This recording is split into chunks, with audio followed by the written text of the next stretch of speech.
ಒಂದೆಡೆ ಕೃಷಿ ಶಿಕ್ಷಣ ಉಳಿಸುವ ಕೂಗು, ಮತ್ತೊಂದೆಡೆ ಅರ್ಹ ಕೃಷಿ ಪದವೀಧರರಿಗೆ ನ್ಯಾಯ ನೀಡುವ ಆಗ್ರಹ. ಕೃಷಿ ಶಿಕ್ಷಣದ ಗುಣಮಟ್ಟಕ್ಕೆ ಧಕ್ಕೆಯಾಗುವ ನಿರ್ಧಾರಗಳನ್ನು ಹಿಂಪಡೆಯಬೇಕು ಎಂದು ಆಗ್ರಹಿಸಿ ರಾಜ್ಯದ ವಿವಿಧ ಜಿಲ್ಲೆಗಳ ಕೃಷಿ ವಿದ್ಯಾರ್ಥಿಗಳು ಮತ್ತು ಪದವೀಧರರು ಒಂದಾಗುತ್ತಿದ್ದಾರೆ. ಕೃಷಿ ಶಿಕ್ಷಣ ನಮ್ಮ ಹಕ್ಕು, ನಮ್ಮ ಹಕ್ಕು. ಕೃಷಿ ಶಿಕ್ಷಣ ನಮ್ಮ ಹಕ್ಕು, ನಮ್ಮ ಹಕ್ಕು. ಅಯ್ಯಯ್ಯೋ ಅಯ್ಯಯ್ಯೋ, ಬೇಕೇ ಬೇಕು.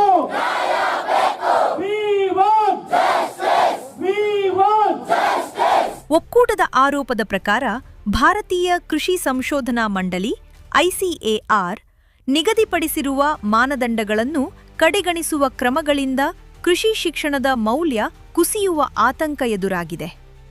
ಇದರಿಂದ ಅರ್ಹ ಕೃಷಿ ಪದವೀಧರರ ಉದ್ಯೋಗಾವಕಾಶಗಳಿಗೂ ಹೊಡೆತ ಬೀಳಲಿದೆ ಎಂದು ಅವರು ಹೇಳುತ್ತಿದ್ದಾರೆ. ಇದೇ ವೇಳೆ ಕೃಷಿ ಶಿಕ್ಷಣದ ಗುಣಮಟ್ಟವನ್ನು ಕಾಪಾಡಿ ರೈತರ ಹಿತವನ್ನು ರಕ್ಷಿಸುವಂತೆ ಸರ್ಕಾರಕ್ಕೆ ಮನವಿ ಸಲ್ಲಿಸಲು ಪ್ರತಿಭಟನಾಕಾರರು ಮುಂದಾಗಿದ್ದಾರೆ. ತಮ್ಮ ಬೇಡಿಕೆಗಳನ್ನು ಮುಖ್ಯಮಂತ್ರಿ ಸೇರಿದಂತೆ ಸಂಬಂಧಪಟ್ಟ ಸಚಿವರು ಹಾಗೂ ಅಧಿಕಾರಿಗಳ ಗಮನಕ್ಕೆ ತರಲು ಸಜ್ಜಾಗಿದ್ದಾರೆ. ಪ್ರಮುಖ ಕೃಷಿ ವಿಶ್ವವಿದ್ಯಾನಿಲಯ ಇದ್ದಾವೆ. ಬೆಂಗಳೂರಲ್ಲಿ, ಧಾರವಾಡದಲ್ಲಿ, ರಾಯಚೂರಲ್ಲಿ, ಶಿವಮೊಗ್ಗದಲ್ಲಿ, ಆಮೇಲೆ ಮಂಡ್ಯದಲ್ಲಿ ಇತ್ತೀಚೆಗೆ ಆಗಿದೆ. ಆ ವಿದ್ಯಾರ್ಥಿಗಳಿಗೆ ವರ್ಷಗಟ್ಟಲೆ ಕೆಲಸದ ಅವಕಾಶಗಳು ಸರ್ಕಾರದಲ್ಲಿ ಸಿಕ್ಕಿರಲಿಲ್ಲ.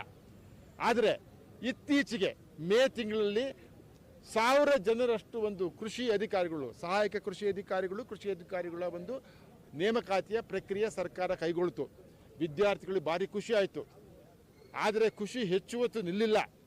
ಯಾಕೆಂದ್ಬಿಟ್ರೆ ಕೃಷಿ ವಿಶ್ವವಿದ್ಯಾನಿಲಯ, ಸಾರ್ವಜನಿಕ ವಲಯದ ಕೃಷಿ ವಿಶ್ವವಿದ್ಯಾನಿಲಯದಲ್ಲಿ ಯಾರು ಪದವಿ ಪಡಿತಾರೋ ಅವರಿಗೆ ಮಾತ್ರ ಕೃಷಿ ಇಲಾಖೆಯಲ್ಲಿ ಆ ಜವಾಬ್ದಾರಿಯುತವಾದ ಒಂದು ಹುದ್ದೆಯನ್ನು ನಿರ್ವಹಿಸುವ ತಾಂತ್ರಿಕ ಪರಿಣಿತಿ ಇರ್ತವೆ.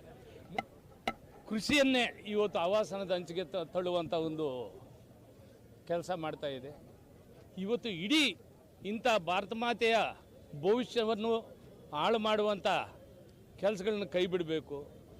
ಮುಂದಿನ ಈ ಒಂದು ದೇಶದ ಭವಿಷ್ಯತ್ತನ್ನು, ಆರೋಗ್ಯವಾದಂಥ ಭವಿಷ್ಯತ್ತನ್ನು ಕಾಪಾಡುವಂಥ ಮಕ್ಕಳಿಗೆ ಯಾವ ಥರ ಏನು ಬೇಕು ಏನು ಬೇಡ ಅನ್ನೋದನ್ನು ಅವರೆಲ್ಲ ಒಂದು ಕಡೆ ಕುಂತು ಇವತ್ತು ನಿವೃತ್ತಿ ವಿಶ್ವವಿದ್ಯಾನಿಲಯದ ಕುಲಪತಿಗಳಿರ್ಬೋದು, ಹಾಲಿ ಕುಲಪತಿಗಳಿರ್ಬೋದು, ಅವರನ್ನೂ ಒಳಗೊಂಡಂತೆ ಇವತ್ತು ಕೃಷಿ ಬೆಲೆ ಆಯೋಗದ ಅಧ್ಯಕ್ಷರು ಆದಂಥ ನಮ್ಮ ಪ್ರೊಫೆಸರ್ ಪ್ರಕಾಶ್ ಕಮ್ಮರಡಿ ಸಾಹೇಬರು ಇನ್ನೂ ಹಲವಾರು ಇಂಥ ಬುದ್ಧಿವಂತರನ್ನ ಒಂದು ಕಡೆ ಕೂರಿಸಿ ಈ ಸರ್ಕಾರ ಚರ್ಚೆ ಮಾಡಬೇಕು.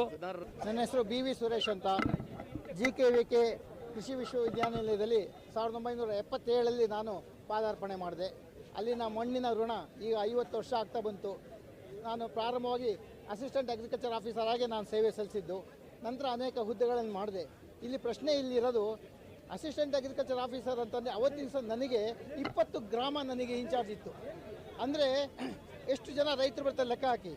ಅಂಥದ್ದು ಇಲ್ಲಿ ಈಗ 800-900 ಪೋಸ್ಟ್ ಇದೆ ಅಂತ ಅಂದರೆ ಸುಮಾರು 10-20 ಸಾವಿರ ಜನ ಇದಕ್ಕೆ ಗ್ರಾಮಗಳನ್ನು ನೋಡ್ಕೊಬೇಕಾಗತ್ತೆ.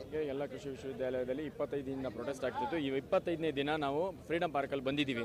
ನಮ್ಮ ಬೇಡಿಕೆ ಏನಂತಂದರೆ ಇಮ್ಮಿಡಿಯೇಟ್ ಆಗಿ ಏನು ಎಕ್ಸಾಮ್ ನಡೀತಿದೆ ಅದನ್ನ ತಡೆದ್ಬಿಟ್ಟು ಅಲ್ಲಿ AICT ಅಂತ ಏನು ಮೆನ್ಷನ್ ಆಗಿದೆ ಅದನ್ನು ಕಂಪ್ಲೀಟ್ ರಿಮೂವ್ ಮಾಡಿರಿ. 2016 ಗೆಜೆಟಲ್ಲಿ ಏನು ಮೆನ್ಷನ್ ಆಗಿತ್ತು ICAR ಅಂಡರ್ ಬರುವಂಥ ಕೃಷಿ ವಿಶ್ವವಿದ್ಯಾಲಯಗಳಿಗೆ ಮಾತ್ರ AO ಎಕ್ಸಾಮ್ಗಳಿಗೆ ಬರೆಯೋಕೆ ಅವಕಾಶ ಮಾಡಿಕೊಡ್ರಿ ಅಂತ ನಮ್ಮ ಬೇಡಿಕೆ. ಈ ಎಲ್ಲಾ ಬೇಡಿಕೆಗಳನ್ನು ಮುಂದಿಟ್ಟುಕೊಂಡು ಅಖಿಲ ಕರ್ನಾಟಕ ಕೃಷಿ ಮತ್ತು ಕೃಷಿ ಸಂಬಂಧಿತ ಪದವೀಧರರ ಒಕ್ಕೂಟದ ನೇತೃತ್ವದಲ್ಲಿ ಫ್ರೀಡಂ ಪಾರ್ಕ್ನಲ್ಲಿ ಬೃಹತ್ ಶಾಂತಿಯುತ ಪ್ರತಿಭಟನೆ ಹಾಗೂ ಧರಣಿ ಸತ್ಯಾಗ್ರಹ ನಡೆಯಲಿದೆ. ರಾಜ್ಯದ ವಿವಿಧ ಜಿಲ್ಲೆಗಳಿಂದ ಸಾವಿರಾರು ಕೃಷಿ ವಿದ್ಯಾರ್ಥಿಗಳು, ಪದವೀಧರರು ಮತ್ತು ರೈತರು ಭಾಗವಹಿಸುವ ನಿರೀಕ್ಷೆಯಿದೆ. ಈಗ ಈ ಪ್ರತಿಭಟನೆಗೆ ಸರ್ಕಾರ ಯಾವ ರೀತಿಯ ಪ್ರತಿಕ್ರಿಯೆ ನೀಡಲಿದೆ ಎಂಬುದರತ್ತ ಎಲ್ಲರ ಗಮನ ನೆಟ್ಟಿದೆ.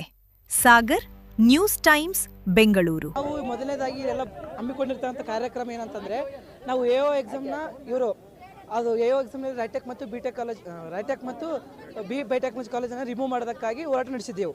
ಎಷ್ಟು ದಿನದಲ್ಲಿ 24 ದಿನಗಳ ಕಾಲ ಹೋರಾಟ ಮಾಡಿದ್ದೆವು. ಎಲ್ಲ ಯೂನಿವರ್ಸಿಟಿಗಳಲ್ಲಿ ಉಪವಾಸ ಸತ್ಯಾಗ್ರಹ ಮತ್ತು ಶಾಂತಿಯುತವಾಗಿ ಹೋರಾಟವನ್ನು ಮಾಡಿದ್ದೆವು. ಅಲ್ಲಿರ್ತಕ್ಕಂಥ ಯಾವುದೇ ರಾಜಕೀಯ ವ್ಯಕ್ತಿಗಳಾಗಲಿ ಯಾವುದೇ ರೆಸ್ಪಾನ್ಸ್ ಮಾಡಲಿಲ್ಲ. ಅದೇ ರೀತಿಯಾಗಿ ನಮ್ಮಲ್ಲಿರ್ತಕ್ಕಂಥ ಎಲ್ಲ ವಿದ್ಯಾರ್ಥಿಗಳು ಒಗ್ಗೂಡಿ ಹೋರಾಟವನ್ನು ಸತತವಾಗಿ 23 ದಿನಗಳ ಕಾಲ ಮಾಡಿದ್ದೆವು. ಆದರೆ ಯಾವ ರೀತಿಯಾಗಿ ರೆಸ್ಪಾನ್ಸ್ ಬರಲಿಲ್ಲ. ಅದಕ್ಕೆ ಕೃಷಿ ವಿಶ್ವವಿದ್ಯಾಲಯದ ವಿದ್ಯಾರ್ಥಿಗಳು ಕೆಲವು ಬೇಡಿಕೆಗಳನ್ನ, ನೂರಾರು ಬೇಡಿಕೆಗಳೇನು ಅಲ್ಲ, ಕೆಲವು ನ್ಯಾಯಯುತವಾದ ಬೇಡಿಕೆಗಳನ್ನ ಇಟ್ಟು ಕಳೆದ 25 ದಿನಗಳಿಂದ ಹೋರಾಟ ಮಾಡ್ತಾ ಇರ್ತಕ್ಕಂಥ ವಿದ್ಯಾರ್ಥಿಗಳ ಪರವಾಗಿ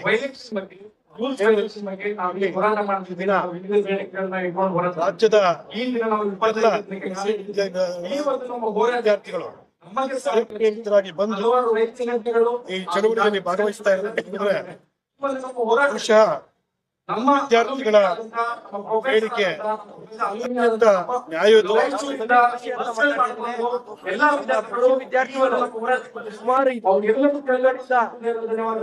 ಗಣಿ ಮಾಡ್ತಿದ್ರೆ ಎಲ್ಲ ವಿಶ್ವವಿದ್ಯಾಲಯಗಳಲ್ಲಿ ಬೀದಿಗಿಳಿದು ಹೋರಾಟ ಮಾಡ್ತಿದ್ದಾರೆ, ಉಪವಾಸ ಮಾಡ್ತಿದ್ದಾರೆ. ಆದ್ರೆ ಸರ್ಕಾರಕ್ಕೆ ಮಾತ್ರ ಕಣ್ಣಿಲ್ಲ.